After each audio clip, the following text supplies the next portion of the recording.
Hey everyone, it's Jen from You So Much, and today we're going to talk about how to make sure that your clients and customers are interested in whatever it is that you're promoting, whether you're giving away, have a lead magnet on your website, or you have a course for a sale on your website, or anything else that you've got that you're promoting, some kind of offer or promotion, that your customers really care about what it is that you got, right? You want your customers to care. And that's the key, is to really think about what they care about, right? What's in it for them. And the best way, in my opinion, to do this is to really think about what they want versus what they need, and include what they want in the verbiage. In other words, what are their fantasies, right? What is the end outcome that they're looking for, not what it is they need to do to get there.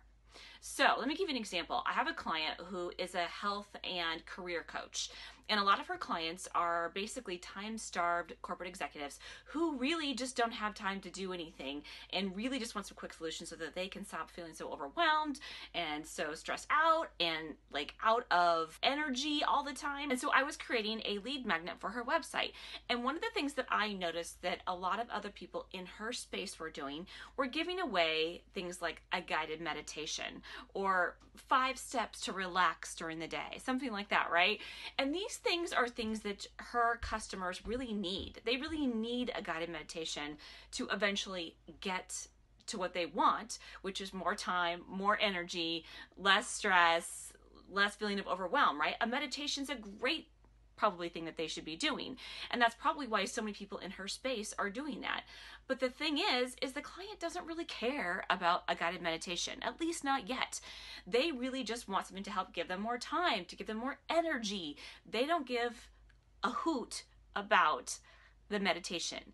And so the key is to think about what it is that they really want, and then you use that in creating your marketing messages or anything that you want to promote. So whether it's a headline for a blog post, or it's the sales page for your new course, or like I was doing for my client, a freebie on your website, all those things, think about what they want versus what they need. Think about what their fantasies are. So let me give you a couple more examples. If you're a fitness coach, in order to get fit, clients have to do a lot of work, right? They have to, probably plan out their meals, cut back on some things that they were eating before that they shouldn't, and they probably need to exercise more. But those are the kinds of things you want to be promoting to them. What you want to be promoting to them is the outcome. You want to be promoting to them that they're going to look great and feel great in their clothes, and that they're going to be less frustrated all the time because they can't seem to lose weight, and all these things, right? Think about what it is that they really want in the end result, not what it is that they need to do to get there. And it's sometimes hard to think about that, because when you're in your own space, you're thinking about how awesome it is, all these things that you're helping them do to get what they want. But right now, it's about what they want. So here's another great example, and I'm going to apply it to myself. So in my business, one of the things that I really do is I really sit down and really analyze your customer, right? I really want to make sure that I understand what your customers want so I can use that in the marketing messages. So I do a ton of research.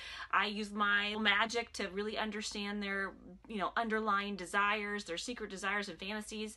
And I do all this, and it's really important to be able to translate that in when I'm writing your marketing messages. But you don't really care about that. You just want awesome writing done, right? You don't want to have to write it yourself, and you really just want the end result of this amazing copy that's going to attract your ideal customers and get them to buy from you.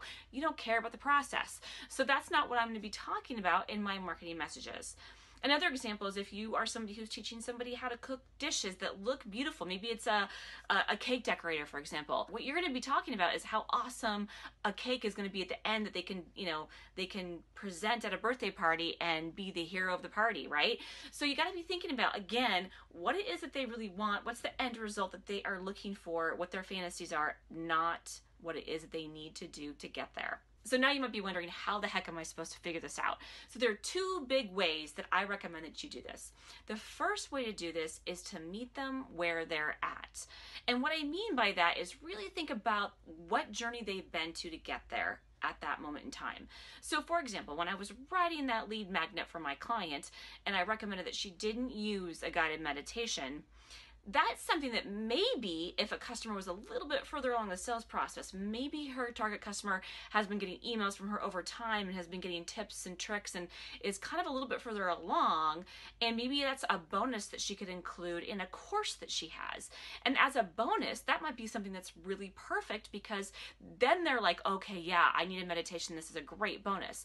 But as a lead magnet, as something for maybe a brand new corporate executive that hasn't really worked with her yet, that's not the thing that you want to make sure that you're, telling the customer about, because at that point in time, they don't really want it. So think about where they're at and meet them there to make sure that what you're talking about is appropriate for where they've been on their journey. The second thing to do is to use the customer's words, which I know I've talked about a million times, but really, really listen to the words that they use and then use them in your messages. And I mean really, really use the exact words. So I'm just gonna throw this out as an example. Let's say that let's go back to the fitness coach or a weight loss coach, and you're, listening to some of your feedback you're getting from customers, or you're talking to somebody who is a brand new prospect at a networking event, and you're just having a conversation with them about what you do, and they say, you know what, I know I really need to lose some weight, but I really don't want to stop eating pizza and drinking wine. Well, that is an awesome thing to hear from someone, because you can literally use that exact thing in your marketing. You can say, hey, you can lose 10 pounds in 10 weeks without sacrificing your favorite pizza and wine, right? I mean, that is like going to speak. And when that target customer reads that, who is the first person that they're going to want to sign up for a weight loss program from? It's going to be you. So really, really listen to what your customers are telling you and your prospects. So if you'd like a few more ways to figure out just exactly what words your customers are using, I have a free tool on my website right now. Just go to yousomuch.com or click on the link up above, and what I have there for you will walk you through a few things so you can really figure out just exactly the words that your customers are using, so that you can use them in all of your marketing messages and make sure that your customers are really interested in what you have to offer. Thanks so much for watching, you guys. I really appreciate it. And as always, I welcome your comments and suggestions. And if you have any other ideas of how to figure out exactly what your customers want, leave it in the comments below. And don't forget to write down your own fantasies, because words make it real.